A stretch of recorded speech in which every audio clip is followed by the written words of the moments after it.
Chapter 12. The three children were standing on the narrow street of Agraz discussing their adventures, when Lucia noticed, almost under her bare feet, a heavy piece of rope. Ouch! The shaggy coil had scratched her arm. This gave her an idea. Look, this hurts. We could make a girdle of it and offer this sacrifice to God. Dividing it forthwith, each one wore a piece of it wrapped around the body next to the skin. Day and night they hugged this improvised hair shirt, even though it pricked, chafed, and itched when they could hardly tolerate it, even though it troubled their rest at night, and sometimes would not allow them to sleep at all. What was health compared to saving souls from hell, and what was comfort to the joys of an eternal heaven? It hurt Jacinta more than a hair shirt to hear people cursing or using foul language. On one occasion, she covered her face with her hands and said, "Oh, my God, these people don't know that for saying such things they can go to hell. Pardon them, my Jesus, and convert them." Then she would say the prayer the lady had told them to add to the rosary. There were many objective signs that these penances were pleasing to God, and that Jacinta in particular was advancing on the road to sainthood. She had become more patient, more long-suffering, more affectionate. She had many visions of things that later came to pass.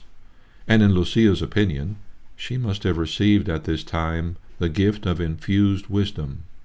One day she said 3 Ave Marias for a wretched woman with a terrible disease, and all the symptoms vanished. There was another woman in Aljustrel who never lost an opportunity to revile the 3 children as liars and impostors. Instead of getting angry, Jacinta said, "We must ask Our Lady to convert this woman. She has so many sins which she does not confess." They offered some penances for her, and never again did she give them an unkind word.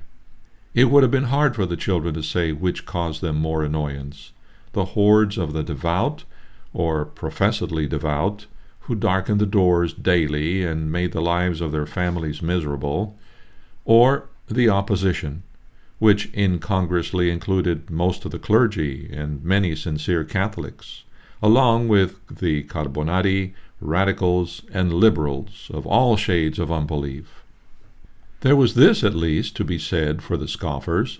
They did not come knocking at Lucia's door at all hours, asking for a piece of her handkerchief as a relic, or wanting to touch her hair, or insisting that when she saw Our Lady that she remembered all the symptoms of Cousin Quitteria's kidney trouble, or the numerous qualifications of Brother Antonio for a better position than the one he held.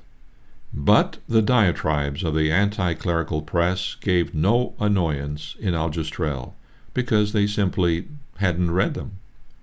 Yet now and then the opposition made some special effort to be troublesome. There was a certain journalist named José do Valle, who edited an anarchist paper called O Mundo, the World.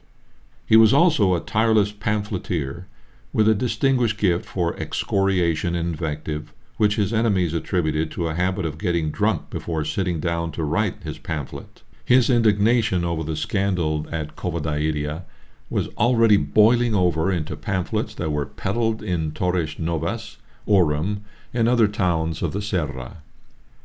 Had this been all, the humble Christians of the Serra might have been content to console themselves with the words, "If the world hates you, know that it has hated me before it hated you. If you were of the world would love its own. But because you are not of the world, but I chose you out of the world, therefore the world hates you." But the editor of the World did not stop with denunciations of priests, Jesuits, tricksters, and superstitious ignoramuses. He summoned all liberals, all friends of progress and enlightenment, to hold a meeting on the following Sunday at Fatima, just after the parish mass, to consider what measures should be taken to unmask and punish the authors and comedians of the farce at Covadairia. On learning this, the prior of Fatima quietly had the word passed among his parishioners that Mass that Sunday would be at the chapel of Our Lady of Ortiga, 2 miles away. When a considerable number of fervent unbelievers assembled at St. Anthony's, they found almost no one at hand except a few of their own, including the administrator of Orem, the regidor Francisco da Silva, and José do Valle himself. Disappointed but undaunted, they decided to proceed to Cova da Iria.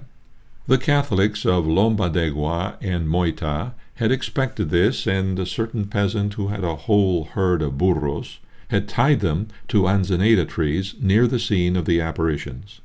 As the liberals approached, he rubbed on the nose of each a certain liquid guaranteed to make any burro bray his loudest. Now, for those who hadn't heard this, the bray of that dwarfed animal, even under the most favorable circumstances, is one of the most disturbing, not to say excruciating, sounds in all the range of audible creation. On a dark night in a lonely place, it acquires the power to evoke blood-curdling suggestions, such as groans of a dying man on a rainy battlefield, the yowling of gigantic alley-cats, the curses and reproaches of lost souls in pain. It was no conciliatory or complimentary sort of music, then, that greeted the forces of enlightenment.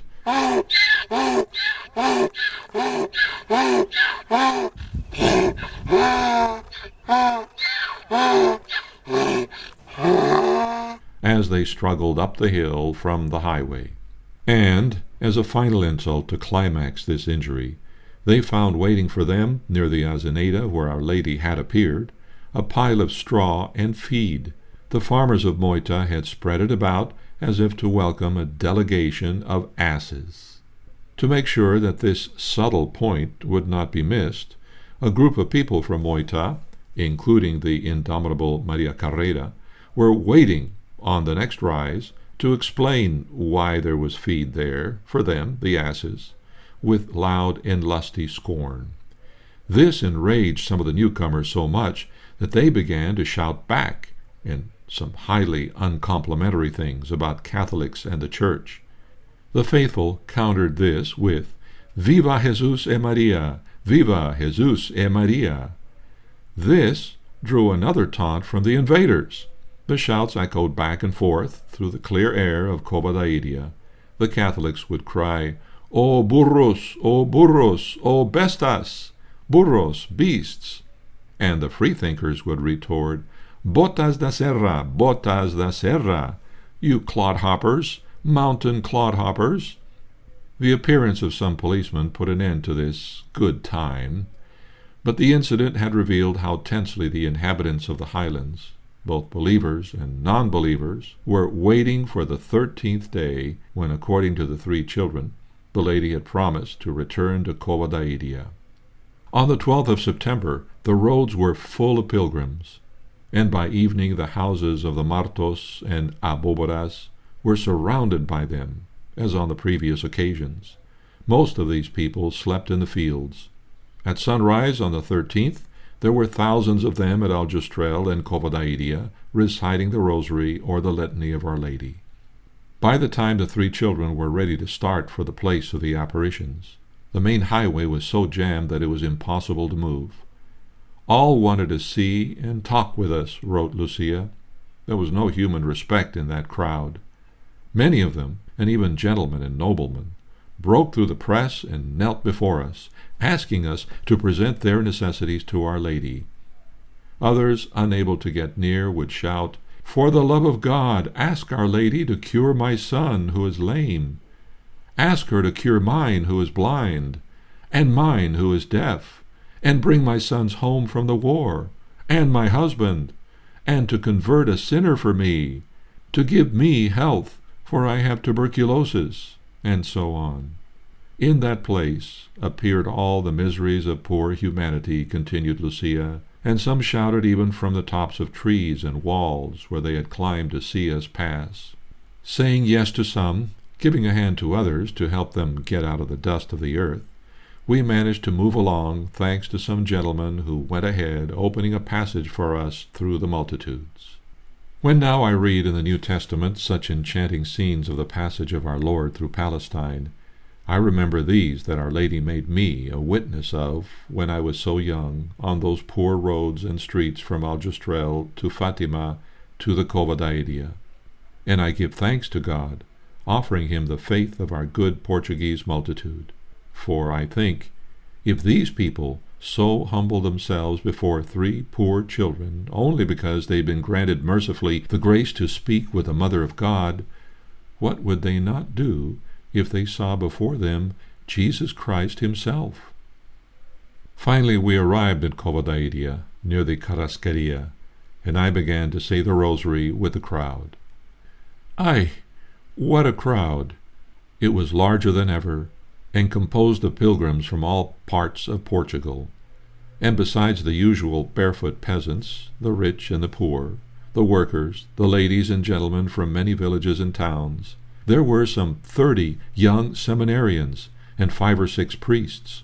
One of the latter was the Reverend Monsignor João Quaresma.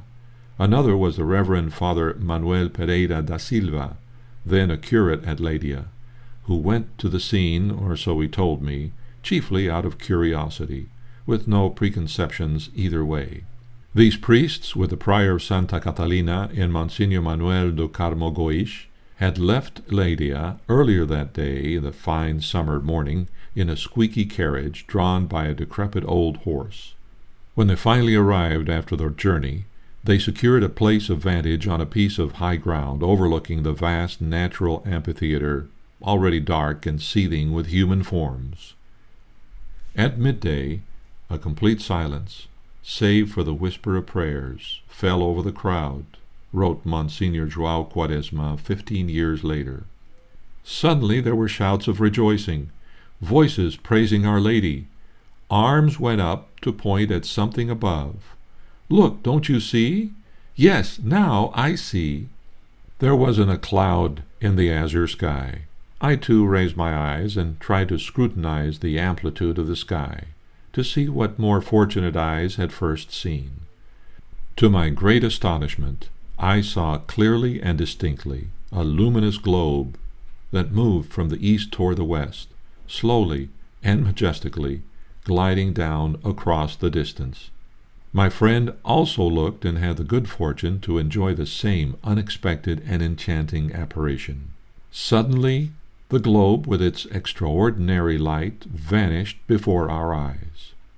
"What do you think of that globe?" I asked of my friend, who seemed to be enthusiastic over what we had seen. "That it was Our Lady," he replied, without hesitation. It was my conviction also. The little shepherds looked on the Mother of God herself. To us was granted the grace to see the carriage which had transported her from heaven to the barren, inhospitable heath of the Serra da Aire. We must say that all those who were near us observed what we did, for on all sides were heard manifestations of joy and greetings to Our Lady. Many, however, saw nothing. We felt that we were very fortunate. How enthusiastically my colleague went about from group to group in the Cova da Iria, and afterwards, on the highway outside, finding out what each had seen. The persons interrogated were of various social classes. All unanimously affirmed the reality of this phenomenon, which we ourselves had witnessed. These comments are found in the letter of October 13, 1932, within the notes of Monsignor de Marchi, on pages 147 to 148. Meanwhile, the lady had revealed herself to the 3 children, and Lucia and Jacinta had heard her lovely voice in the briefest of all their conversations. She said, "Continue to say the rosary, to bring about the end of the war. In October our Lord will also come, and Our Lady of the Sorrows of Carmel, and Saint Joseph with the child Jesus, to bless the world. God is content with your sacrifices, but He does not wish you to sleep with the rope. Wear it only during the day." Lucia said, "They begged me to ask you many things, to cure some sick people, and of a deaf-mute." "Yes," answered the lady, "some I will cure, others not. In October I will perform the miracles so that all will believe." And so she disappeared in the same manner as before. So ended the fifth apparition, as Lucia records it in her fourth memoir on page 41. Short though it was, it left the children confirmed in their faith and greatly consoled. How relieved they were to give up wearing the rough rope next to their tender bodies at night. What pleased Francisco more than this, though, was her promise that in the following month he would see our Lord. "Ay, que bon!" he cried. "Only one more month, and I love him so." One of the priests at Cova da Iria on September 13th was the Reverend Dr. Manuel Nunes Formigao, canon of the Cathedral of Lisboa, and professor at the Seminary of Santarém. Noted throughout Portugal for his integrity and learning, he had been asked by the administrator of the Patriarchate in Lisboa to investigate those strange occurrences, of which conflicting reports had traveled as far as the capital. Standing in the road about 200 meters from the Azeneda, he had noticed a peculiar dimming of the sun's light in a cloudless sky, but had discounted this as a possible natural phenomenon due to the altitude of the Serra, almost half a mile above sea level. He had not noticed the luminous globe reported by Monsignor Quaresma and others, but the fact that they were so positive about it convinced him that they must have seen something extraordinary, and this stimulated his curiosity to get at the bottom of this whole affair. For this purpose he returned to Fatima on Thursday, September 29th, and went to Aljustrel to ask questions. Both Maria Rosa and Olympia received him with all respect, and sent out messengers to find the children. Lucia was at Cova da Iria, the others playing in the village. Jacinta was the first to arrive. The little girl seemed frightened and embarrassed, in the opinion of Dr. Formaggio, but answered readily, and seemed no longer ill at ease after her brother made his appearance. Francisco came in carelessly with his hat on. When Jacinta motioned him to take it off, he paid no attention to her, but sat down on a stool and looked attentively at the inquisitor. When questioned, he answered calmly and with no sign of embarrassment. The visitor decided to interrogate him first, and sent Jacinta out to play on the street with some other girls until he had finished. Then he recalled Jacinta and questioned her separately. She was the most natural and composed of the three, as Dr. Formaggio reported when he published his first account of the conversation in 1921. He remarked, too, that she was a robust, healthy, normal-looking girl with no indications of vanity and no pathological traits whatever. Poor Maria Rosa hovered about like an anxious mother-bird, worried and lamenting as usual. The sharp eye of Dr. Formaggio noticed a leak in the roof. All three of the examinations, which have been printed verbatim in the books of Dr. Formaggio, Father De Marchi, and Father Bonseca, give the impression, to this reader at least, that the children were truthfully reporting what they had actually seen and heard. The few slight discrepancies offer no real difficulties. Jacinta, for example, said without hesitation, as the others did, that the lady held her rosary in her right hand. When the question was repeated with some insistence, she became confused, trying to imagine which of her own hands corresponded to the one in which the lady had held the beads. Again, Francisco said he could not see her ears because they were covered with her mantle. Jacinta agreed, but Lucia was under the impression that she had seen some dazzling earrings. At first, too, she said that she had seen a bright gold border on the lady's gown. Later, she was of the opinion that this was simply a more intense edging of the light, of which all the vision, including the garments, seemed to be made. This sort of divergence is to be expected in all human testimony. Lucia's examination is the longest and most detailed of the three. Possibly the priest had heard one of the vague rumors about the appearances of the angel in 1915 and 1916, or almost at the outset he remarked, "They say that the lady appeared to you last year also?" "She never appeared to me last year," replied Lucia quietly, "or before May of this year, nor have I said to anyone, for that is not true." Did she show herself desirous that many people should be present on the 13th day of each month during the apparitions at Cova da Iria? She said nothing about that. Is it certain that she revealed a secret to you, forbidding you to tell anyone what it was? Yes, that is certain. Did she say this only to you or to your companions? To all three. Can you reveal it at least to your confessor? Lucia was silent. She seemed somewhat perplexed.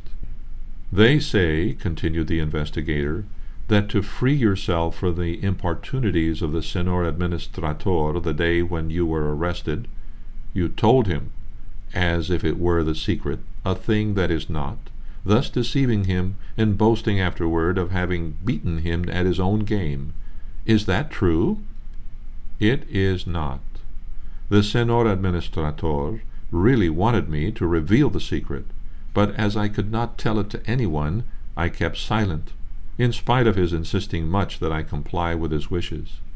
What I did was to tell him all that the lady had told me, short of the secret. And perhaps on this account the Senor Administrator thought that I had also revealed the secret. I did not try to deceive. The lady commanded you to learn to read. Yes, the second time she appeared.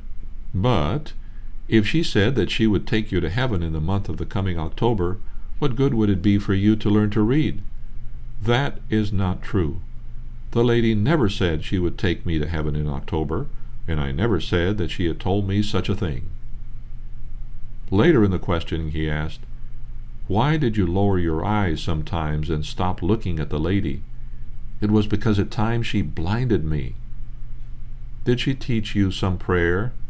Yes, and she wanted us to recite it after each mystery of the Rosary. Do you know this prayer by heart? I do. Say it. O my Jesus, pardon us, save us from the fire of hell. Draw all souls to heaven, especially those in most need. This is only a partial abstract of the testimony first published in 1921 in the book Os Episodios Maravillosos da Fatima by the Viscount de Montello, the pen name of Dr. Formaggio. Later works of his on the same subject appeared in 1923, 1927, 1929, 1930, and 1936. Thus ended the first interrogation of which a record was made. Dr. Formaggio admitted that the children had made a favorable impression upon him. Yet after thinking the whole matter over at the seminary of Santarém, he prepared another series of questions of a more searching and fundamental sort, framed to expose the subtle deceits, if any, of subconscious or satanic agencies. On October 10th, he boarded a train for Chao de Machas, and there engaged a horse and two-wheeled buggy in which he was driven to Villanova de Orem. It was 11 o'clock at night when he reached a tiny hamlet called Montello, about 2 miles from Fatima, and a lodging for the night with a family named Gonsalves, who were able to give him full dossiers on the Marto and Abobora families. And there is where he decided to begin using a pen name, the Viscount de Montello. Everyone agreed that Timarto was the most solid and trustworthy citizen of the mountains. Indeed, he was incapable of deceiving anyone, and he and his wife Olympia were universally respected as good Catholics who practiced what they professed. Maria Rosa was devout, honest, and hard-working. Her husband Antonio was indifferent to religion and liked wine too well, but there was no malice in him. Neither family was poor according to the standards of the Serra. They had discouraged the cult which had put them to so much annoyance, and this was especially true of the Aboboras. The children, too, were all well liked. Most people had disbelieved them in May and June, but were now inclined to accept their stories, since so many had seen the cloud over the tree on August 13th, and had noted the other strange phenomena in August and September. With all this background now established in his mind, Dr. Formaggio proceeded on October 11th to Aljustrel, and again visited the home of Antonio Abobora. While in the house, while Lucia was being sought, the investigator noted again that the leak in the roof was still unrepaired, and asked some questions of Maria Rosa. He was especially curious to know whether she had ever read to Lucia the fairly well-known story of the apparition of Our Lady to two shepherd children, Maximime and Melanie, at La Salette in southern France on September 19th, 1846. There were certain resemblances between that episode and the ones at Fatima. At La Salette, Our Lady had told the children a secret, which they revealed to no one but Pope Pius IX. And she had given them a warning of great calamities if the people of France did not stop offending God. The similarity was not necessarily conclusive, yet it might be significant. Father Formigao was curious to know whether Lucia had been much impressed by the French account. Maria Rosa thought not. The child had never mentioned it again, so far as she could recollect. When the girl appeared, she was questioned at some length in the presence of 4 witnesses. What did the lady say she would do to make the crowd believe that she had appeared? Asked Dr. Formigao. She said she was going to perform a miracle. When did she say that? She said it a few times, once on the occasion of the first apparition, and later again. Aren't you afraid that the crowd will do you some harm if nothing extraordinary is seen on that day? I haven't any fear, replied Lucia. Did you ever see the lady bless herself, pray, or finger the beads? No. Did she tell you to pray for the conversion of sinners? No. She told me to pray to the Lady of the Rosary so that the war would end. Lucia explained later that the lady had asked for sacrifices rather than prayers for the conversion of sinners. Did you see the signs other persons say were seen, such as a star and roses displayed on the garment of the lady, and so on? I saw no star or other signs. Can you read? No, I can't. Are you going to learn to read? No, I'm not. How then will you obey the order the lady has given you in this regard? Lucia was silent. She later explained she didn't want to accuse or embarrass her mother, Maria Rosa. Finally the priest said, You have heard your mother read the book called Short Mission, where the story is told of the apparition of Our Lady to a boy and a girl. Yes, I have. Did you often think of that story and speak of it to other girls? I didn't think of that story, nor did I tell it to anyone. Dr. Formigao then re-examined Jacinta. Did you also hear the secret, or was it told only to Lucia? I heard it too. When did you hear it? The second time, on the day of St. Anthony. Is this secret so that you will be rich? No. Is it so that you will be good and happy? Yes, it's good for all 3. Is it so that you will go to heaven? No. Can't you reveal the secret? No. Why? Because the lady said we were not to tell the secret to anyone. If the crowd knew the secret, would they be sad? Yes, they would. Now it was Francisco's turn. How old are you? I'm 9 years old. Did you only see Our Lady, or did you also hear what she said? I only saw her. I heard nothing of what she said. Was there some light around her head? Yes, there was. Could you see her face well? I could see, but only a little because of the light. Were there some ornaments on her dress? There were some edgings of gold. Of what color is the crucifix? It is white. And the chain of the rosary, that is also white. Would the crowd be sad if they knew the secret? They would. Dr. Formigao believed that all 3 had told him the truth, whatever the final explanation might be. He was inclined to think that the test of whether or not they had been deluded in some way would be the miracle promised by the lady for October 13th. He went away resolving to let nothing keep him from being in Cova da Iria on that day. Another priest examined the children about that time. His name was Father Pochas, prior of Porto de Mos. It is Timarto who remembers him brusquely as a self-appointed inquisitor. He said to Lucia, Look here, girl, Now you're going to tell me all this is lies and witchcraft. If you don't say so, I will say it, and have it said everywhere. Everybody will believe me, and you shall not escape." Lucia made no reply. The prior was furious, or so he pretended to be. But in the end, after he had made every effort to break down her calm reticence, after he had even accused Timarto of being an accomplice in a gigantic fraud, he admitted that he believed they were speaking the truth. Yet, when the attitude of a priest could be so distrustful and so menacing, it is no wonder that Maria Rosa was almost at her wit's end with fear and weariness.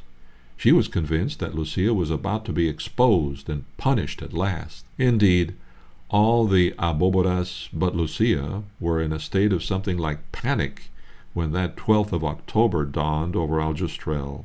Was it not bad enough, reasoned Maria Rosa and her husband, that their child had begun the deception in the first place? Worse still, that she had stubbornly carried it on all these months.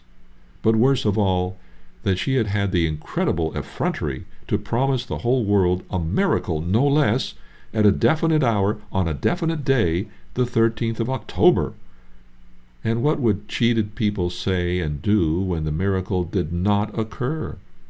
Undoubtedly they would turn in anger on Lucia and tear her to pieces. Many of the villagers were making similar predictions. One woman said that Lucia Abobora ought to be burned because she caused the destruction of them all. Maria Rosa made a last pathetic appeal to her daughter. "It's better for us to go and tell everything," she said. "People say we're going to die tomorrow in the Covadairia.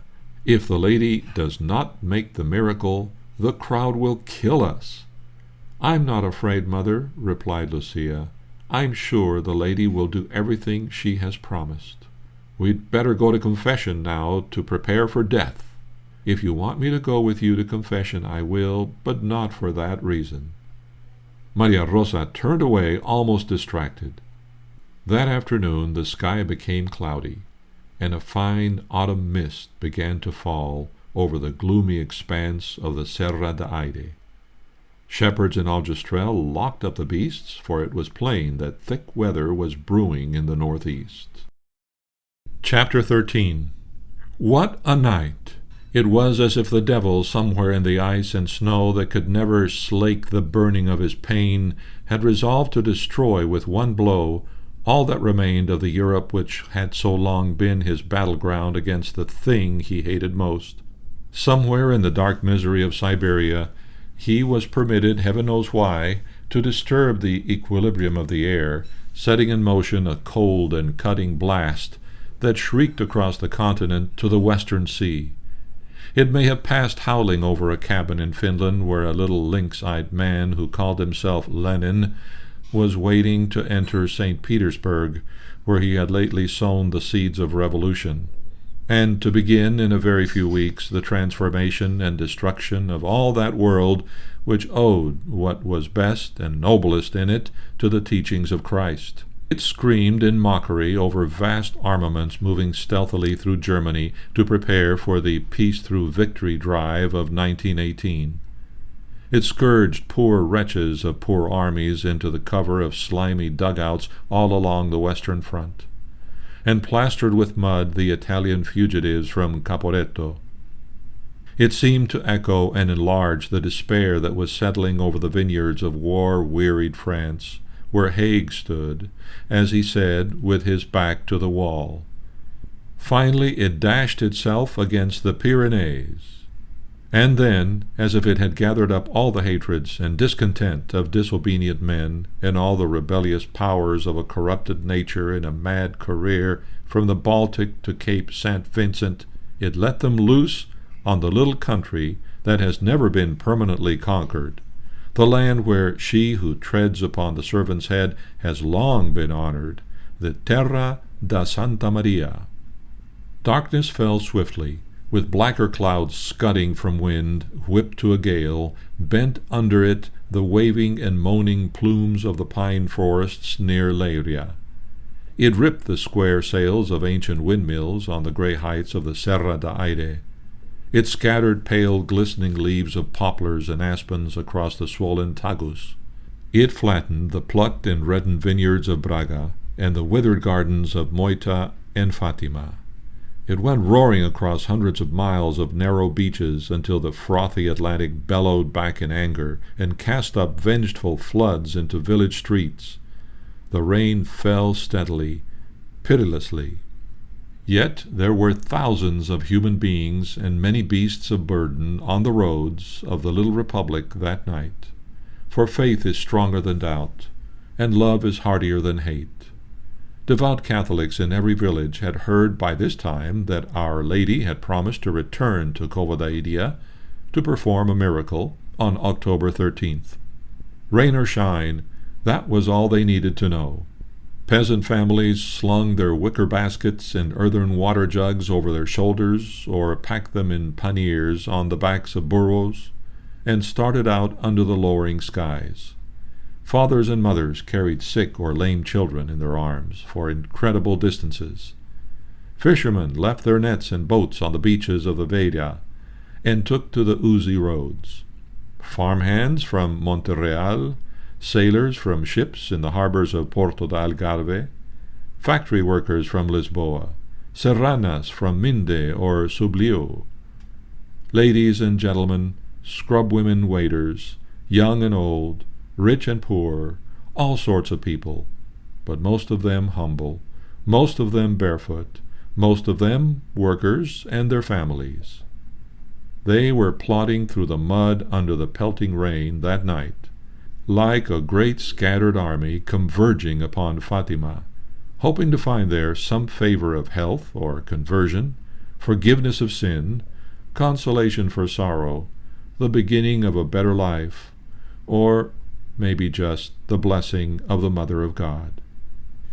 It made no difference to these devotees of saturated trousers or skirts as they sloshed around their tired legs, as their bare feet plowed the mud and spattered the puddles of bad roads.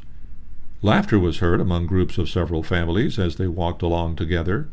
Fragments of old hymns would echo back from the wet cliffs or come floating down out of the darkness of a lonely road.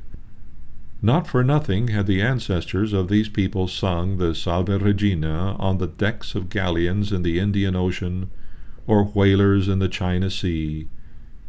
It might have been a useful lesson for some of the politicians at Lisboa if they could have heard these songs.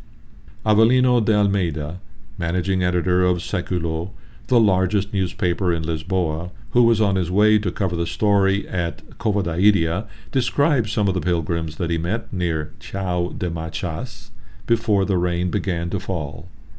This is part of what he said. Nearly all men and women have bare feet, the women carrying their footgear in bags on their heads, the men leaning on great staves and carefully grasping umbrellas. One would say they were all oblivious to what was going on about them, with a great lack of interest in the journey and in other travelers, as if lost in a dream, reciting their rosary in a sad rhythmic chant. A woman says the first part of the Hail Mary. Her companions in chorus say the second part of the prayer. With sure and rhythmical steps, they tread the dusty road which runs between the pine woods and the olive groves, so that they may arrive before night at the place of the apparition, where under the serene and cold light of the stars they hope they can sleep, keeping the first places near the Blessed Azeneda so that they can see better. It was not devotion that took the editor of Século to Fatima. Almeida was a Freemason who made no secret of his dislike for priests, the sacraments, creeds, and dogmas. He was covering the story because he'd seen too much talked about to be ignored, and he was one of the best newspaper men in Portugal. His dispatch, published in O Século on the morning of October 13th, reveals him as a kindly, cynical gentleman in the Newmanian sense, one who did not believe, but had no wish to hurt or ridicule those who did. He continues with his story.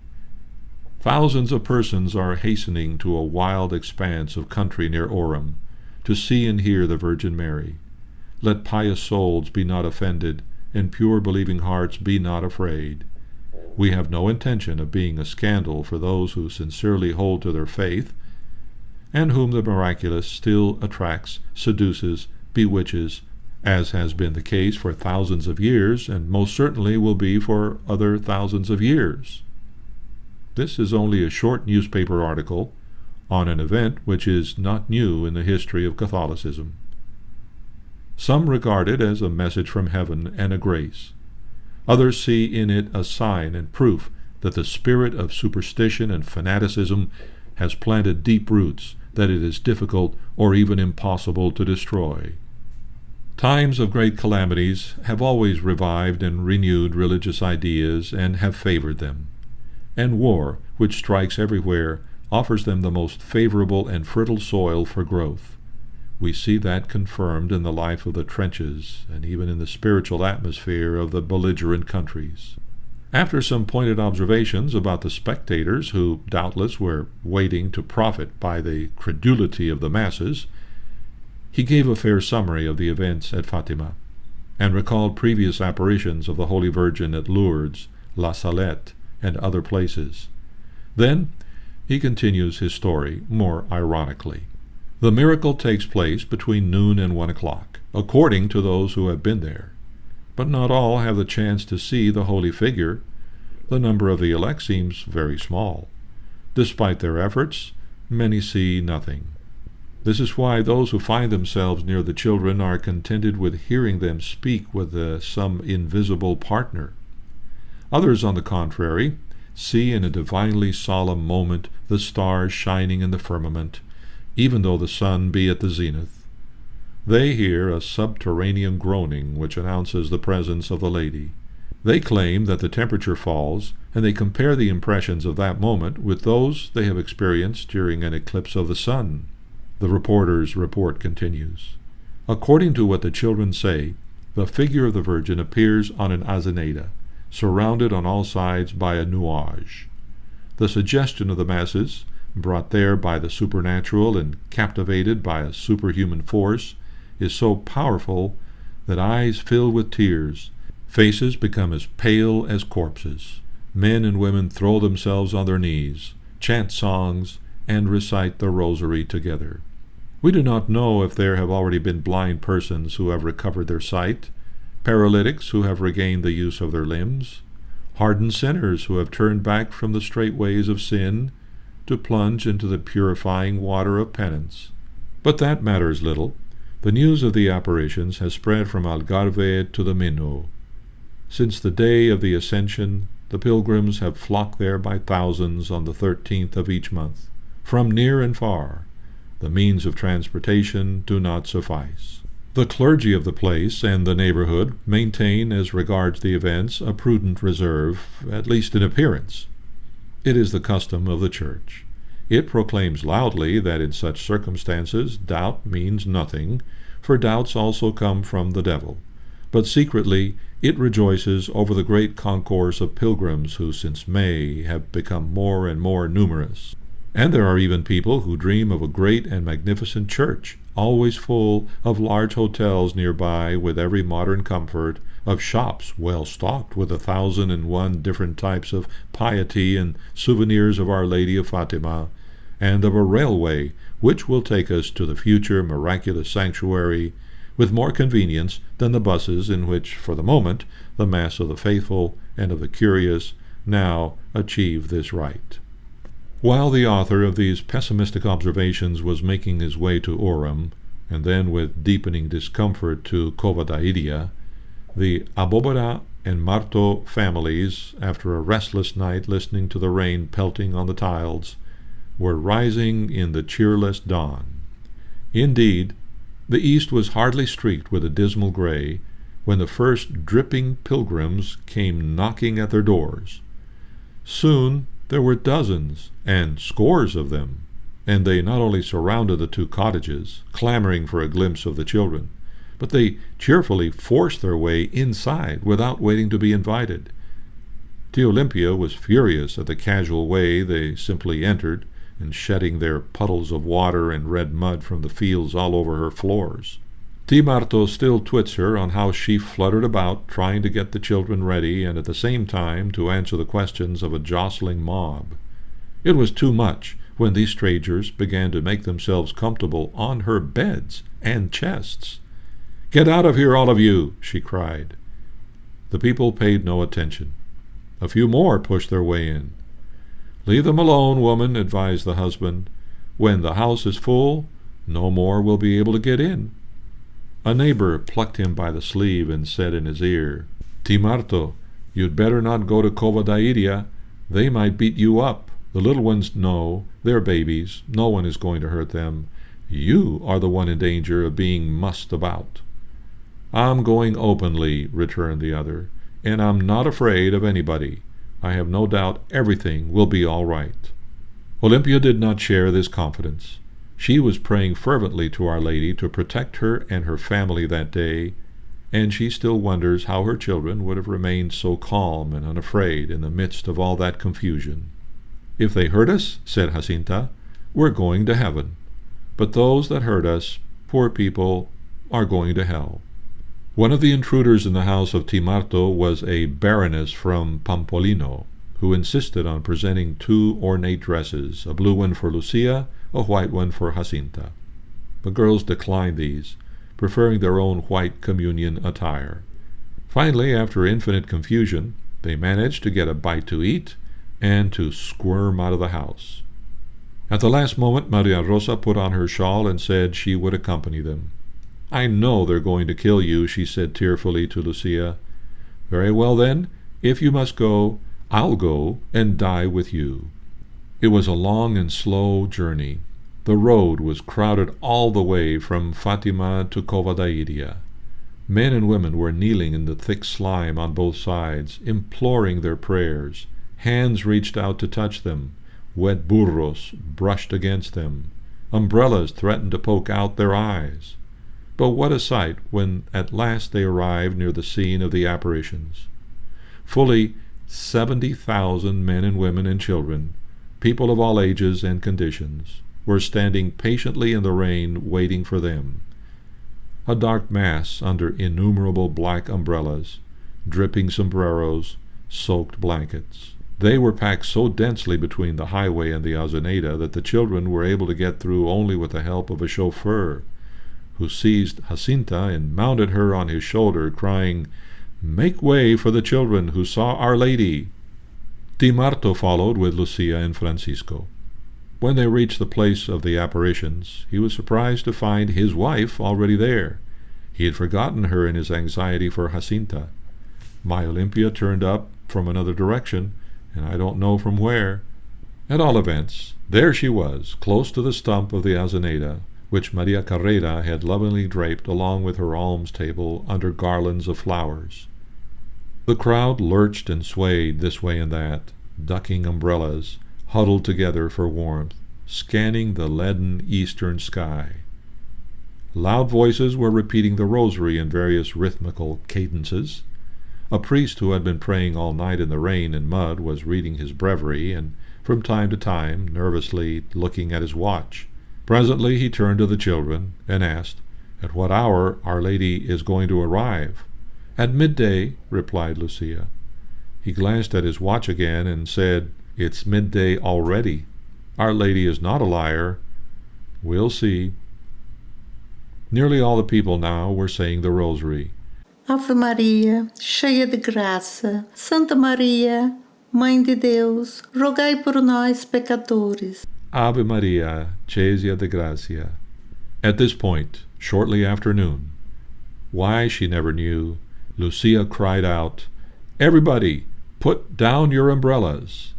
And one after another, everyone obeyed, although the rain was still falling. "Put down your umbrellas," said one after another. They all stood patiently in the rain. A few minutes passed. The priest looked at his watch again. "Midday is past," he said gloomily, with some finality. "Away with all this. It is all an illusion." He began to push the 3 children with his hands, if we may trust the memory of Maria Carrera. But Lucia, almost in tears, refused to budge, saying, "Whoever wants to go can go, but I'm not going. Our Lady told us to come. We saw her other times, and we're going to see her now." Disappointed murmurs and grumblings began to be heard among the bystanders. Then, all of a sudden, Lucia looked toward the east and cried, "Jacinta, kneel down, for now I see Our Lady there. I can see the flash."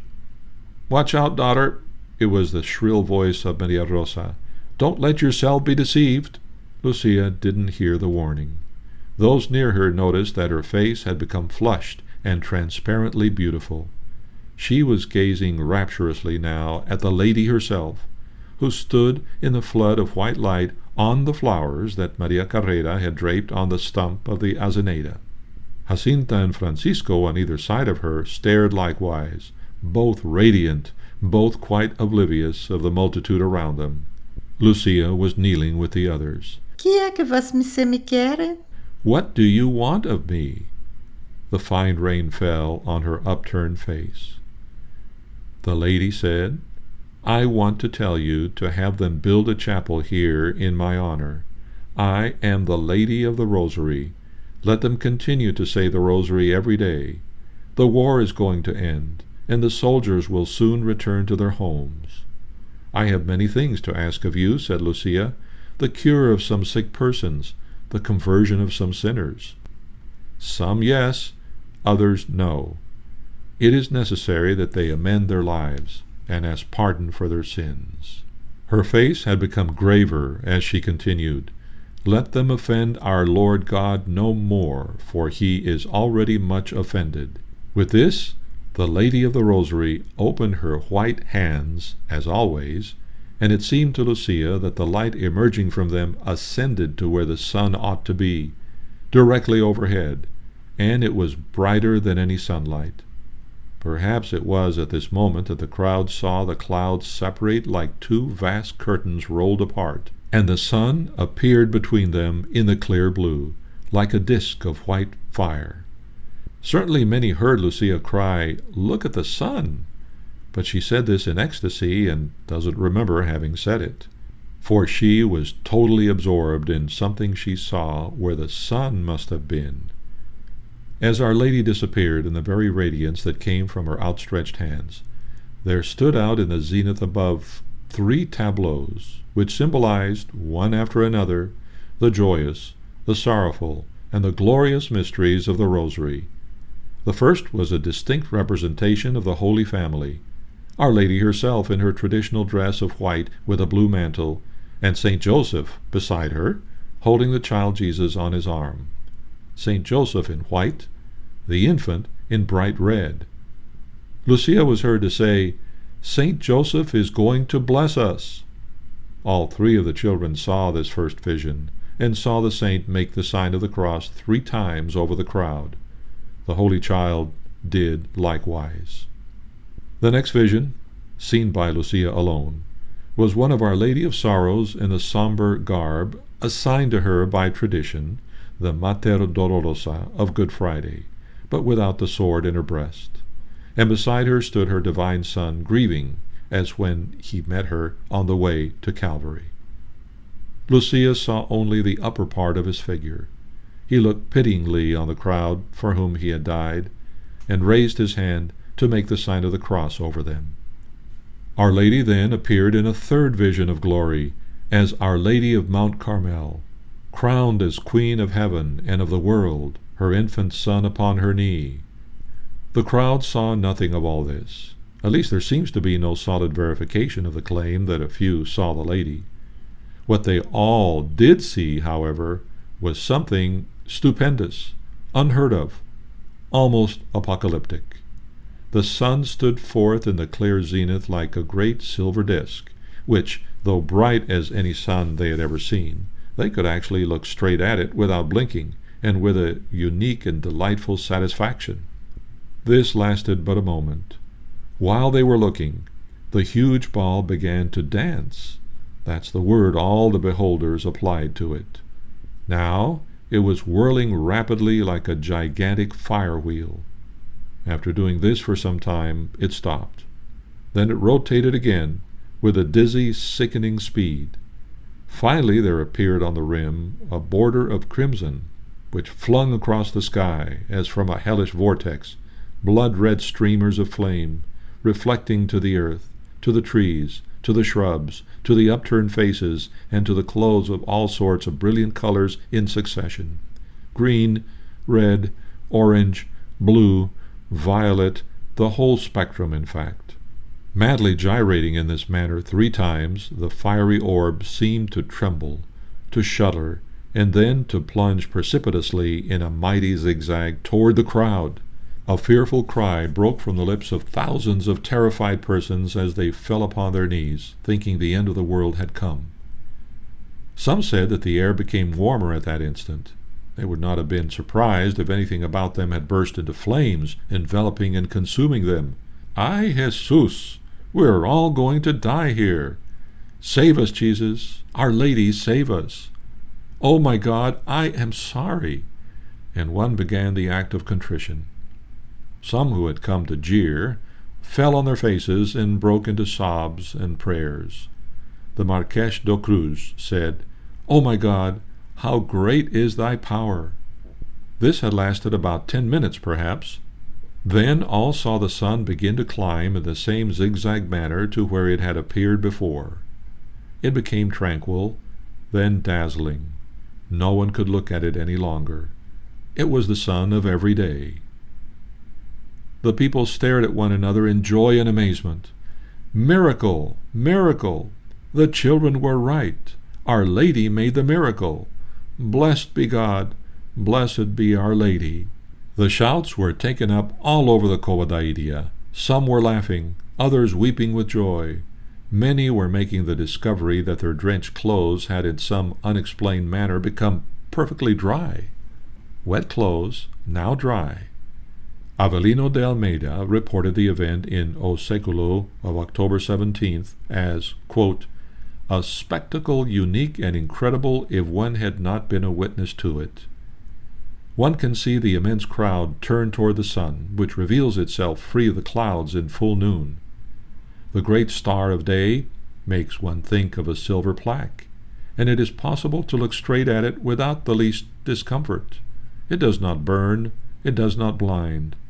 It might be like an eclipse, but now bursts forth a colossal clamor, and we hear the nearest spectators crying, "Miracle! Miracle! Marvel! Marvel!" Before the astonished eyes of the people, whose attitude carries us back to biblical times, and who, full of terror, heads uncovered, gaze into the blue of the sky, the sun has trembled, and the sun has made some brusque movements, unprecedented and outside of all cosmic laws. The sun has danced, according to the typical expression of the peasants. An old man, whose stature and face, at once gentle and energetic, turns toward the sun and recites the Credo, with loud cries from beginning to end. I ask his name. It's Senor João Maria Armado de Melo Romalo da Cunha Vasconcelos. I see him afterwards addressing those about him who have kept their hats on, begging them vehemently to uncover before so extraordinary a demonstration of the existence of God. Similar scenes are repeated in all places. The people ask one another if they have seen anything and what they have seen. The greatest number avow that they have seen the trembling and dancing of the sun. Others, however, declare that they have seen the smiling face of the Virgin herself, swear that the sun turned around on itself like a wheel of fireworks, that it fell, almost to the point of burning the earth with its rays. Another tells that he has seen it change color successively. Almost 3 o'clock. The sky is limpid, and the sun follows its course with its habitual brilliancy, so that no one dares to look at it directly now. And the shepherds? Lucia, the one who speaks to the Virgin, announces with theatrical motions, on the neck of a man who carries her from group to group, that the war is going to end, and the soldiers are coming home. Such news, however, does not increase the joy of those who hear her. The celestial sign, that is everything. There is much curiosity, nevertheless, on the part of the people, to see the 2 little girls with their garlands of roses. Some try to kiss the hand of the little saints, and one of the 2, Jacinta, is much nearer to fainting than to dancing. But what all aspired for, the sign in the sky, has sufficed to satisfy them, to enroot them in their Breton-like faith. The report continues. Their dispersion follows rapidly and without incidents, without the shadow of disorder, without the need of any intervention of police patrols. The pilgrims who leave first in haste to be on their way are those who arrive first with their shoes on their heads or hung on their staves.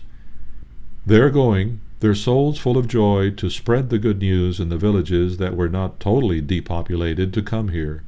And the priests? Some have shown themselves on the scene, standing rather with the curious spectators than in the company of pilgrims avid for celestial favors. Perhaps now and then one does not manage to conceal the satisfaction which appears so often on the faces of those who triumph.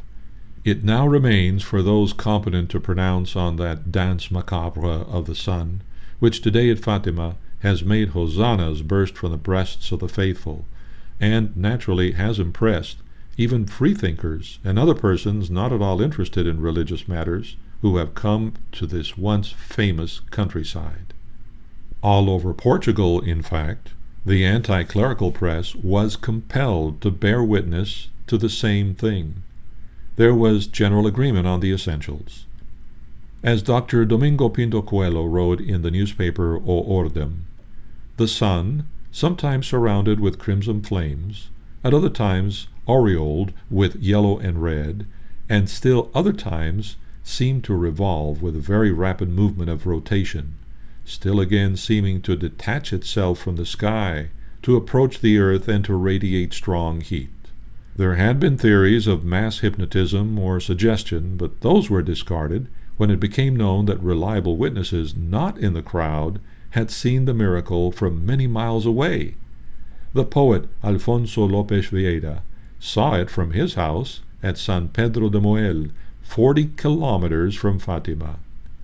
Father Ignacio Laurenco told later how he had seen it from Alburia, 18 or 19 kilometers away, when he was a boy of 9.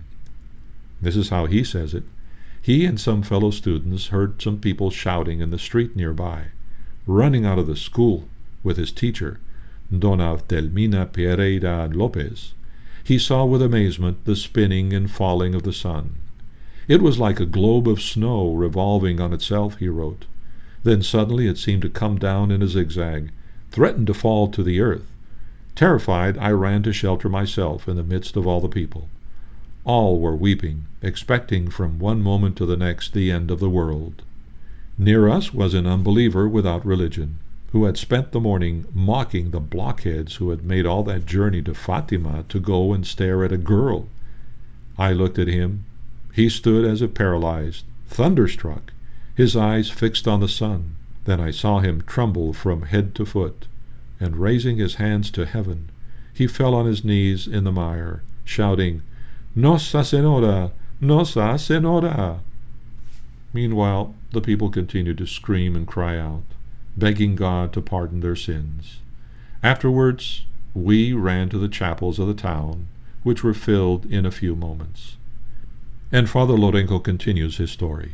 During those long moments of the solar phenomenon, objects all about us reflected all the colors of a rainbow. As we looked at one another, one seemed blue, another yellow, another vermilion. All these strange phenomena increased the terror of the crowd. After about 10 minutes, the sun returned to its place in the same way it had descended, still pale and without splendor. Plenty of witnesses are still living in the neighborhood. I spoke with many of them last summer, including Timarto and his Olympia, Maria Carrera, 2 of the sisters of Lucia, Maria de los Angeles and Gloria, and several others of the country folk, all of whom told the same story with evident sincerity, and as they mentioned the falling of the sun, there was always a trace of terror in their voices. The Reverend Father Manuel Pereira da Silva gave me substantially the same details. When I saw the sun fall zigzag, he said, I fell on my knees. I thought the end of the world had come. The fact has been established beyond any doubt. How is it to be explained? As early as May 1917, Jacinta and Lucia had told people that the lady they saw had promised a miracle on October 13th at the hour of noon as a sign of their sincerity. They had repeated this various times, and had never altered their story, even under threats and persecution, which must have been terrifying to such children at the ages of 10, 9, and 7. On the very day and hour that they had foretold, some 70,000 persons testified that they had the unique experience of seeing the sun spin around and seem to fall. Such widespread testimony serves to confirm that the children actually had seen the Mother of Christ, and that Jesus had given to the simple souls at Cova da Iria the sign in the sky for which the Pharisees had begged Jesus in mock reverence, and which he had refused to grant their unbelieving and adulterous hearts. The administrator of Urem, who had tortured those children so much by wanting to arrest them, he was removed from office following the coup d'etat of Sidonio Pais some 2 months after the miracle. The last heard of him was that he was injured in Tomar by the premature explosion of a bomb he was making to throw at certain members of the new government. Chapter 14. Lucia has drawn the mantle of charitable silence over the reactions of her family to the events of October 13th. There must have been apologies and acts of reparation, furtive perhaps on the part of Antonio, honest and flat-footed on that of Maria Rosa. But on that day, the spiritless girl had no time to enjoy her triumph. Mobs of pilgrims followed her about all afternoon. They were still milling about the street and passing in and out of the houses of the Aboboras and the Martos when Dr. Formigao arrived in Aljustrel at 7 o'clock in the evening. He wanted to talk with the 3 children before anyone else did, and before they could compare notes.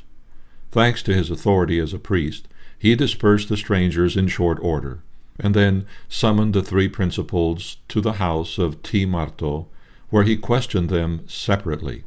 All 3 had seen Our Lady stand on the stump of the tree. Lucia and Jacinta were agreed as to what she said. Francisco had seen her, but had not heard her speak. All 3 had seen the sun turn. All had seen, near the sun, the vision of the Holy Family. Only Lucia had seen the 2 succeeding tableaux of Our Lady of Sorrows and Our Lady of Mount Carmel. All agreed as to the colors of the garments and other details. Was the infant Jesus large? No, very little, replied each one separately. But Lucia believed he was on the arm of Saint Joseph, while both Jacinta and Francisco saw him standing beside him. On the right side, said Jacinta, and he did not come up to the waist of Saint Joseph. To Lucia he seemed about 1 year old. To Jacinta and Francisco he was about the age of a baby of the neighborhood de Olinda de José das Neves, who was 2 years old. This divergence regarding the position of the child is the only important one, and I confess I do not know how to explain it. In all such visions there is a subjective element, and it may be that they present different details to different persons. Dr. Formigao made one more attempt to learn the secret from Francisco. Which was brighter, the figure of the Virgin or the sun? The figure of the Virgin was brighter. Did you hear what she said? I heard nothing. Who told you the secret, the lady? No, it was Lucia. Can you tell it to me? I cannot. You don't want to speak because you're afraid of Lucia? You're afraid she will strike you. Isn't that true? Oh, no. Then why can't you tell me? Would it be a sin, perhaps? I believe that it would be a sin to reveal the secret. Is the secret for the good of your soul, and Lucia's, and Jacinta's? Yes. Is it also for the good of the soul of Senor Prior? I don't know. Would the people be sad if they happened to learn it? Yes. The children were so pale from fatigue and dazed from excitement that Dr. Formigao shortened his examination, fearing they would be ill if they were not given some rest. When he returned, October 19th, they were still so exhausted that they answered mechanically, like sleepwalkers. Lucia's memory was vague on recent events, though accurate about those in the past. The questioner was convinced that all three had answered honestly. He had seen the miracle of the sun. He went away believing also in the apparitions. And from then on, he was a defender of the children, even in the face of a persistent persecution, all the more difficult to understand when the prime movers of it happened to be not Carbonari or Masons, but fellow Catholics, fellow priests. As for the liberal opposition, the first stupefied silence of the Carbonari lasted but a few days. "What are we about?" said the children of this world on another occasion. "For this man is working many miracles. If we let him go on like this, everybody will believe in him." Within a week, the Grand Orient Lodge of Santarém had recovered sufficiently to plan not merely a defense but a counterattack. On the night of October 23rd, several of the brethren, including one known as Cemetery Frank, went to Orem, where they were reinforced by certain henchmen of the Administrador Santos. All then repaired by automobile to Cova da Iria with the intention of destroying what remained of the Azineda tree, and thus killing the cult by robbing it of a rallying point and a chief relic. Some carried lanterns, others axes and hatchets. A few strokes close to the roots, and a small tree was lying flat on the ground. Nearby were other paraphernalia of devotion, the table of Maria Carrera with flowers and coins on it, and a picture of Our Lady. The rustic arch that pilgrims had built of 2 upright poles with one hanging between to support a couple of lanterns and some crosses. All these the raiding party confiscated and carried off to Santarém. They placed them on exhibition as medieval monstrosities in a house near the seminary, charging a modest fee to inspect them and offering the proceeds to the manager of the Misericordia, who, however, declined. The next morning, they bore the entire exhibit in procession through the streets, singing blasphemous litanies to the accompaniment of drums. The liberal and Masonic O Século of Lisboa published these and other details with a hearty condemnation of the whole desecration, remarking that it was especially shameful at a time when Catholic processions were forbidden. Other anti-clericals were less tolerant. When a group of educated Catholics of Santarém published an indignant protest, the Portuguese Federation of Freethinkers retorted with one of the most curious documents in Portuguese history, titled "A Manifesto Addressed to All Liberals Against the Shameful Spectacle Staged as a Ridiculous Comedy at Fatima," which they ascribed to an ecclesiastical plot to unite church and state and restore diplomatic relations with the Vatican. In his fervor, the writer went so far as to declare that miracles ought to be punished like transgressions against city ordinances, since they were violations of the laws of nature. He was particularly incensed because the miracle of the sun was invented and perpetrated on the anniversary of the freethinker Francisco Ferrer. Demanding prompt public action against all those guilty of dragging such medievalism into the light of the 20th century, he concluded with, "Long live the Republic! Down with reaction! Long live liberty!" On the morning of October 24th, the news of the ravishing of the shrine passed rapidly from mouth to mouth through the grapevine of the Serra. There were cries of anger in Moita, in Fatima, in Aljustrel. Maria Carrera was one of the faithful who hurried to Cova da Iria to see what had happened. Ay, the worst had happened. The table, the arch, the lanterns, all had disappeared. Yet not the worst, for the marauders had chopped down the wrong tree, and there, a few feet from the uprooted one, stood the brave little Azineda on which Our Lady had appeared, its upper leaves sadly shorn, but the trunk and lower branches were still standing in the sun for all to see. Maria Carrera gave thanks to God. The net result of the outrage was to increase rather than discourage the devotion to Our Lady of Fatima. The number of pilgrims gradually increased, There were sure to be many of them on Sundays and on the 13th of each month from May to October, sometimes in a venerable procession from Lieria, Orum, or Chao de Machas. Even during the week, it was a rare day that did not bring at least a few. The barefoot poor still predominated. Many were sick, lame, broken-hearted, all hopeful that if they could but touch the bark of the Azeneda, the Queen of Heaven would have pity on them. One cold morning, Maria Carrera found a man who had slept all night on the ground near the tree after walking 11 leagues. "I'm glad I came," he said. "I feel so happy in this place."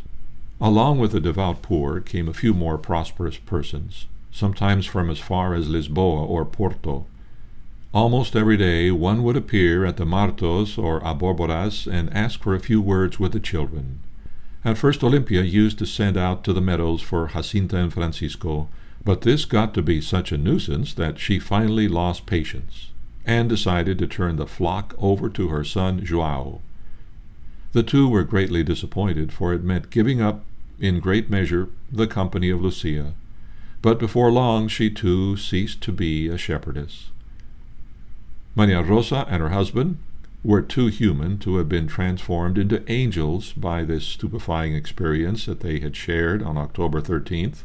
Miracle or no miracle, Antonio bitterly resented the fact that the vast crowd had increased, if possible, the destruction of his farm property in the Cova. Nothing would ever grow there now, especially with pilgrims coming to camp out or walk about daily on his land.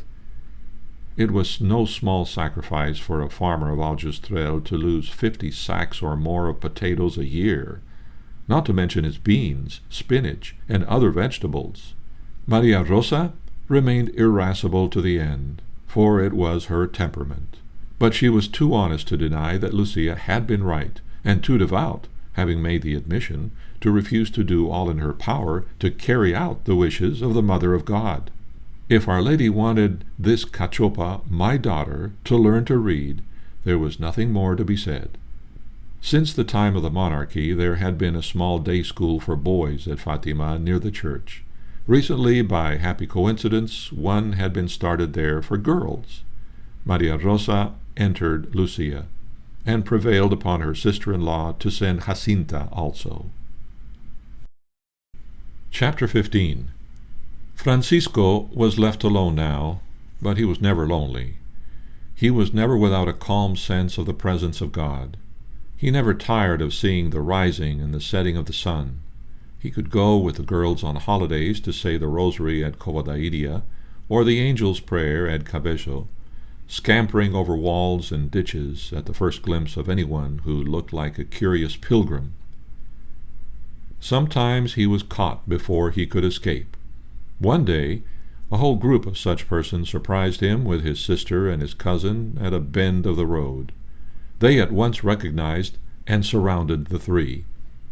One set Jacinta on top of a wall so that all might see and hear her better. Another tried to do likewise with Francisco.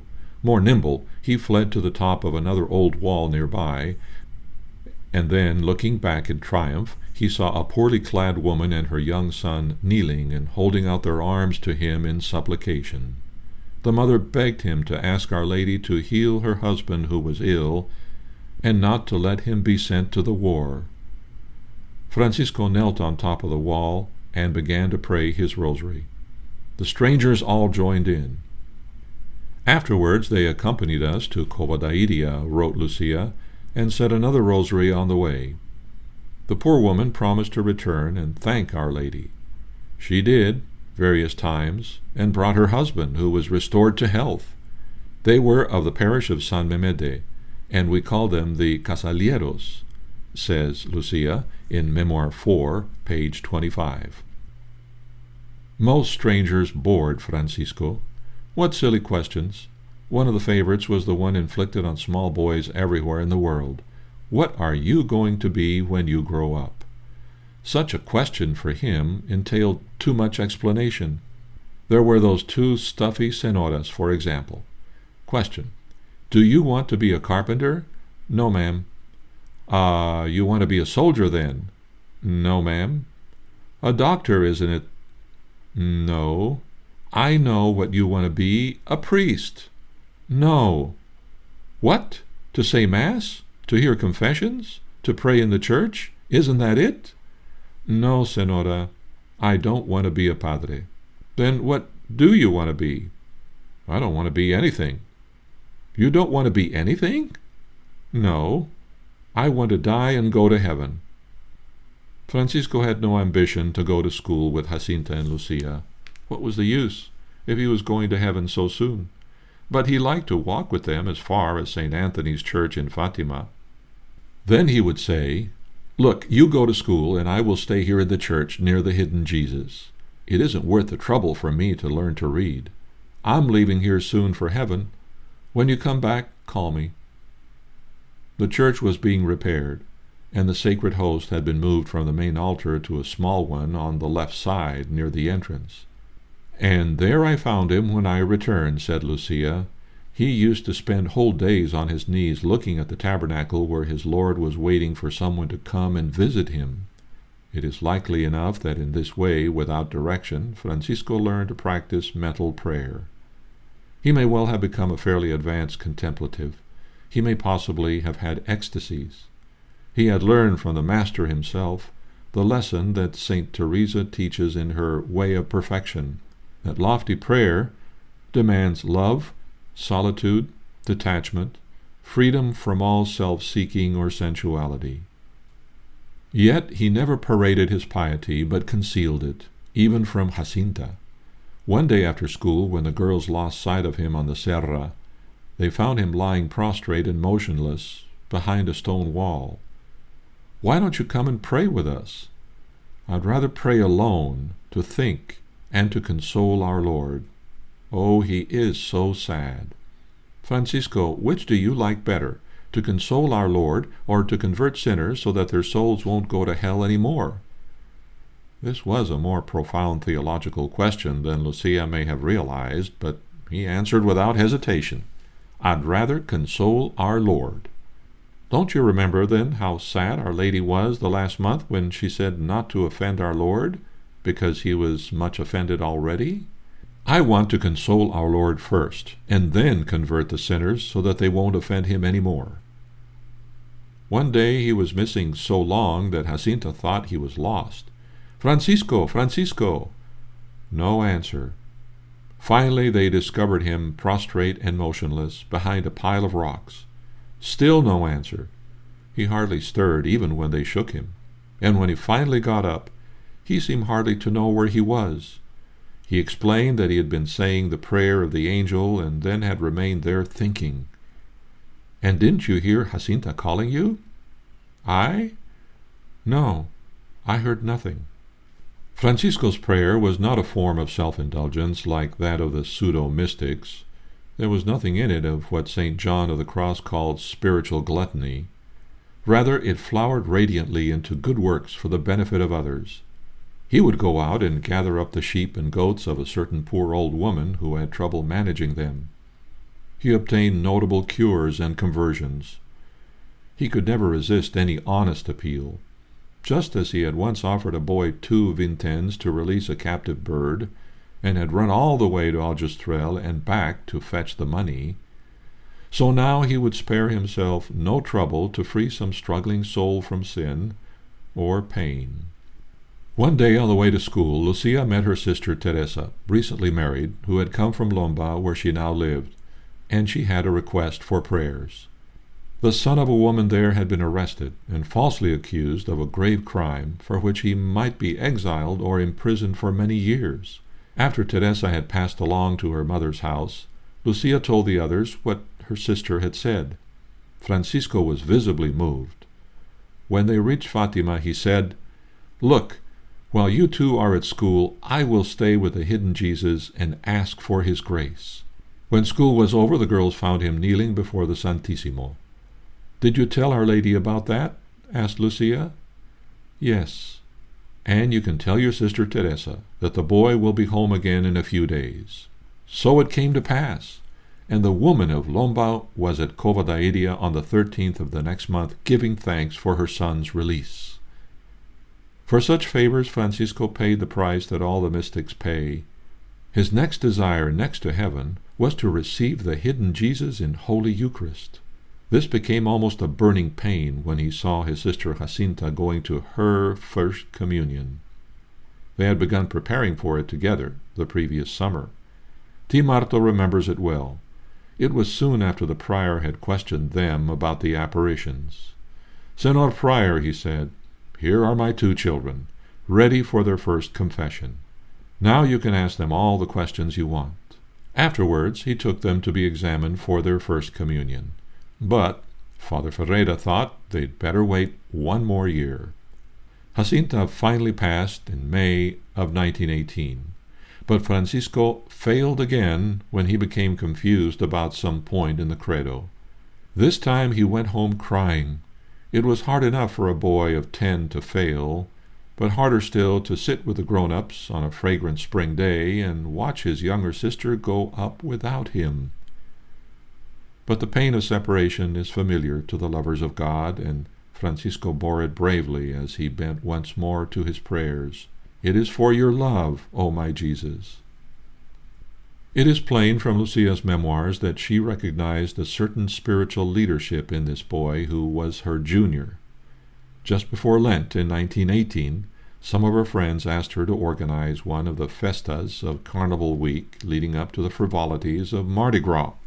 It was the custom for a group of boys and girls to meet at a certain place, bringing oil, bread, or meat from home, and then to feast and dance till late at night. José Carrera and his wife offered the use of their house for what promised to be the best party of the year. Girls were coming from Moita, Fatima, Silva dos Currais, Lomba, Pedernella, Cura de Pedra, and Cosabella, all over the Serra. Lucia remembers, "I refused at first, but carried away by a cowardly condescension, I gave in to their insistent demands." Yet Lucia's conscience troubled her, and she told her cousins. Francisco's dark eyes looked her sternly through and through. "And you're going back to these kitchen parties and games? Have you forgotten that you promised never to go back to them?" "I don't want to go, but you can see that they keep asking me, and I don't know what to do." "Do you know what you are going to do? All the people know that Our Lady appeared to you. Just say that you have promised not to dance any more, and so you're not going. Then we can escape these days to the cave at Cabello, and nobody will meet us." And so it happened. On the day of the party, they were all at Covadairia saying the rosary. Lucia's godfather, Anastasio, one of the few in Aljustrel who did not have to work for a living, had a rather worldly wife named Teresa. One Sunday afternoon she saw the children passing and cried out, "Come here, my little impostors, come here. I haven't seen you in a long time." She gave them some sweets, and then asked them to sing a certain popular song, a rather lusty pagan one that commenced with, "Greetings to the girl with the new sun's fragrance." When they had finished, all the company laughed and wanted them to repeat it. But Francisco said, "Let's not sing this one any more. Our Lord certainly doesn't like us to sing such things."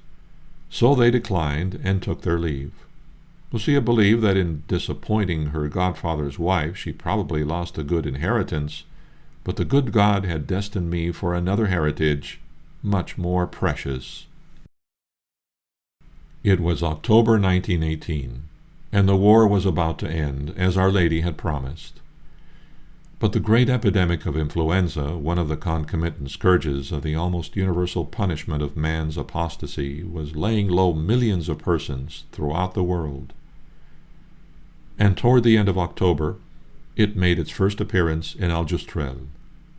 All of the Abobora family except Lucia were stricken. In Timarto's house, he alone was left to nurse the rest. Francisco, the first to be put to bed, had a severe case of the Spanish flu, ending with bronchial pneumonia. It was heartbreaking for his father and mother to see him welcome the illness as the beginning of the journey that the Lady had promised him. He became so weak that he could hardly move, yet he never complained. If we gave him a little milk, Olympia remembers, he took the milk. If we gave him an egg, he ate the egg. Poor little lad, he took the bitter medicines without making a face. This gave us hope that he would get well. But what do you think? He was always telling us that it was no use, that Our Lady was coming to take him to heaven. His only sorrow was that he no longer was able to make his daily visit to the hidden Jesus in the church at Fatima. Jacinta became ill a few days after Francisco. One day Lucia found her strangely elated. "Look, Lucia," she said, "Our Lady came to see us here, and she said that she is coming very soon to take Francisco to heaven. And she asked me if I still wanted to convert more sinners, and I said yes. Our Lady wants me to go to 2 hospitals, but not to be cured. It is to suffer more for the love of God, for the conversion of sinners, and in reparation for the offenses committed against the Immaculate Heart of Mary. She said that you were not going," she continued, as Lucia perhaps began to look hopeful. "She said, my mother is going to take me, and then I will stay there alone." Marto and his wife heard this sort of talk with a chill of fear, for this was no ordinary sickness, this bronchial influenza. Every day one heard of some neighbor who had died. Every day the church bell at Fatima announced another sad rendezvous in the cemetery across the way. In many Portuguese towns that winter, the tolling of funeral bells had to be forbidden to prevent a state of panic. But Marto had lived through too many troubles to allow himself to get hysterical whenever a hearse went by. He had never doubted that Jacinta had seen Our Lady at Covadairia, but he was not the man to call in the undertaker just because the little girl had a dream or a vision. Sure enough, the fever of Francisco began to go down day by day. His pulse grew stronger. Toward Christmas he was able to get up, though pale and weak, and go about a little. At the beginning of the new year he seemed almost himself again. In January he went to the cave at Cabezo to say the Angel's Prayer. One day he would pray at Covadairia, another at Valinos. Once, although his head ached, he walked to Fatima to kneel for quite a while before the altar, consoling the hidden Jesus for the world's neglect. When pilgrims came, he tried to answer their questions patiently. This was not easy. One afternoon he returned rather tired from Valinos to find the house full of people who had spread rosaries, crucifixes, medals, and other objects on a table, and were waiting for him to bless them. "I can't bless them, and neither can you," he said with some severity. "The priests bless them." The visitors departed in haste, shouting insults at him over their shoulders. Before the end of January he was ill again, with a low fever. Marto, as usual, tried to put a good face on the matter. "Never mind, Francisco, you're going to get well, just as you did before. You're going to be a strong man, you will see." "No," replied the boy. "Our Lady is coming very soon now." His godmother Teresa was one of those who attempted to make him take what she considered a more hopeful view. She promised him a speedy recovery, for she was going to offer his weight in wheat to give to the poor, and Our Lady would never refuse to grant such a request. "It's not worth your trouble," said the boy calmly. "Our Lady will not grant you this grace." A few days after this he became much worse, and had to return to his bed. It was that single iron bed, still to be seen there, with its patchwork quilt, its ornate colored metal back, and its 2 brass knobs. It filled up the space between 3 plain walls. Overhead, toward the right, there was a small window showing nothing but a bit of sky. As Francisco laid his hot and aching head on the pillow, he was convinced that he would never get up again, and from that time on he became steadily worse. Jacinta was ill most of this time in another room. She would listen until she felt sure that both her parents were out of the house. Then she would slip out of bed and steal into Francisco's room to perch beside him and talk, until this was discovered and forbidden by the parents.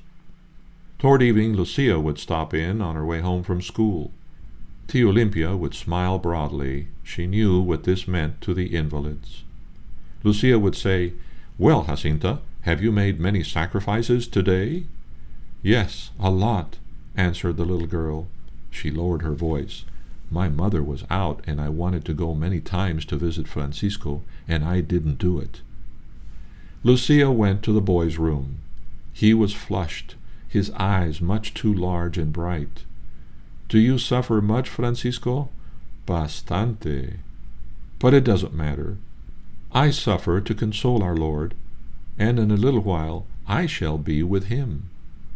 When you do go, don't forget to ask Our Lady to take me there soon also." "I won't ask that. You know very well that she doesn't want you there yet." One afternoon, Lucia brought some other girls, some schoolmates. When they had gone, Francisco looked seriously at her and said, "Don't walk with them, because you can learn to commit sin. But they leave school when I do. When you leave, spend a little while at the feet of the hidden Jesus, and then come home alone." His fever was somewhat higher, and it was plain that he was growing weaker. One day, when Lucia was alone with him, he took a piece of rope from under the bedclothes and handed it to her. "Take it before my mother finds it. I'm not strong enough to hide it any more." It was the one they had found on the road and had made into a sort of hair shirt. By the 1st of April, Francisco was so weak that he could hardly move his lips in prayer. It grieved him not to be able to say his rosary. "I'm not strong enough, Mother," he said. "When I say the Hail Marys, my head gets all mixed up." "Just say it in your heart, then." Olympia laid an anxious hand on his brow. "Our Lady hears it just the same, and is just as pleased." He smiled at her contentedly.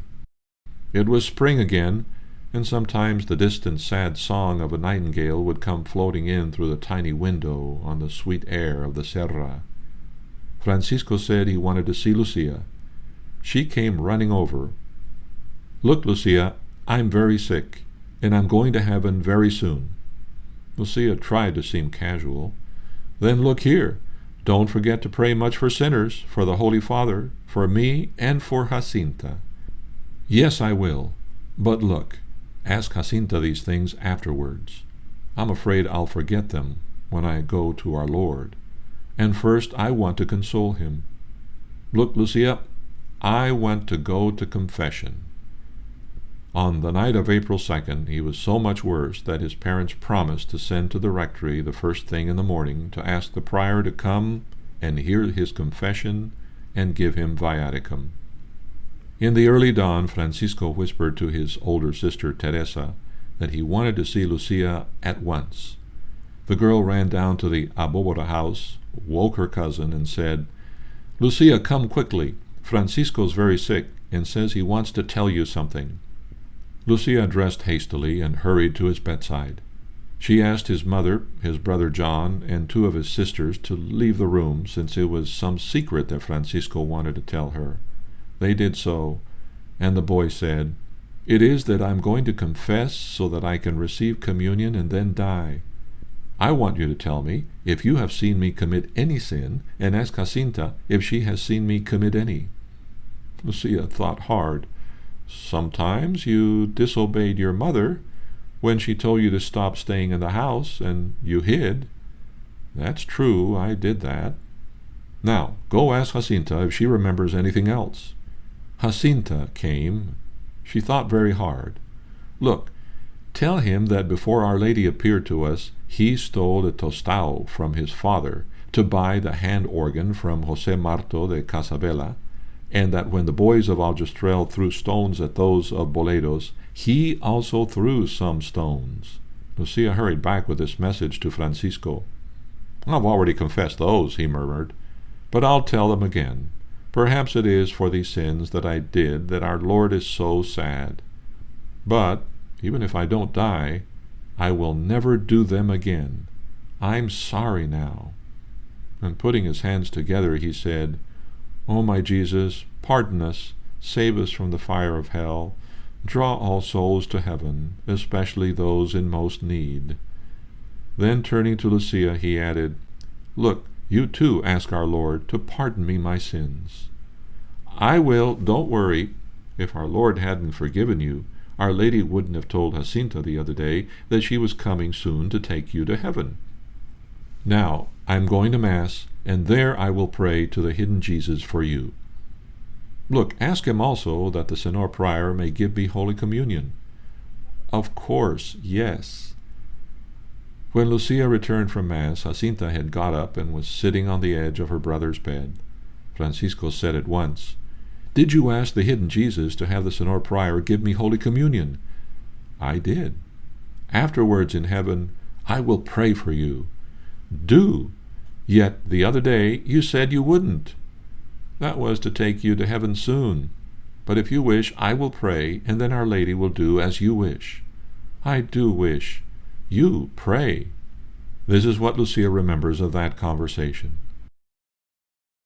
I left him then and went about my daily duties of work and school. When I returned in nightfall, he was radiant with joy. He had confessed, and the Senor Prior had promised him to bring Holy Communion the following day. The next morning, April 3rd, was a lovely one. Francisco lay very tranquil, waiting for the priest. After a while his eyes opened. He'd heard the tinkling of the little bell that the acolyte was ringing to let people know that the Senor Prior had the sacred host with him. He tried to sit up, but he was too weak, and his godmother Teresa told him he could receive his first communion just as well lying down. Meanwhile Olympia had lighted the holy candles and had set them on a small table by the bed. Now the priest was in the room holding the hidden Jesus before him and saying 3 times, "Domine non sum dignus." Francisco was almost in heaven. When Jacinta went afterwards to see him, he told her all about it. "Today I am happier than you, for I have within my breast the hidden Jesus. I am going to heaven, but there I will pray a great deal to our Lord and Our Lady that they bring you there too soon." Jacinta stayed with him nearly all day, sometimes saying the rosary for him when he was unable to say it himself, sometimes just sitting on the edge of the bed and looking at him. Lucia came after school as usual. Francisco said to her, "Certainly in heaven I'm going to pray hard for your wishes. Who knows but Our Lady may take you also very soon." Lucia had changed her mind. "Don't do that, no. Just imagine yourself at the feet of our Lord and Our Lady, who are so good." "All right." Then a terrible thought came to him. "But perhaps she won't remember me." "Perhaps she won't remember you. Patience." He looked so ethereal that Lucia doubted whether she would see him again. "Goodbye, Francisco," she said softly. "If you go to heaven tonight, don't forget me there. Do you hear?" "I won't forget you. Don't worry." He seized her right hand with unexpected strength and pressed it hard for a long moment, looking deeply into her eyes, and both were blinded by tears. "Do you want anything else?" It sounded stupid, but it was all she could think of. "No," he replied in a low voice. Tia Olympia came in to send Lucia home. "Then goodbye, Francisco, till heaven." "Goodbye, till heaven." Lucia was still weeping as she went out. She could stand no more. All night the boy lay quietly thinking of the hidden Jesus he had received and would soon see face to face. He was thirsty, but unable to drink the milk his mother offered. He could take only a few drops of water. "I'm all right," he would say. "Don't give me anything." Once he called her and asked, "Look, Mother, what a pretty light there, near the door." "Now I don't see it any more." In the morning he asked her blessing and pardon for any trouble he may have caused her in his life. At 10 o'clock, his life passed almost imperceptibly. There was still a faint smile on his lips when Jacinta and Lucia came to look at him. The next day, April 5th, 1919, some men in green capes, members of the Misericordia, went slowly up the cobbled road to Fatima with an acolyte carrying a crucifix. 4 boys in white walked after them with a small coffin. Marto and Olympia followed, and a few others. They laid the remains of Francisco in a small grave near the cemetery gate. All said the rosary. Jacinta was too ill to be there. Lucia went up afterwards alone and placed a small cross on the grave.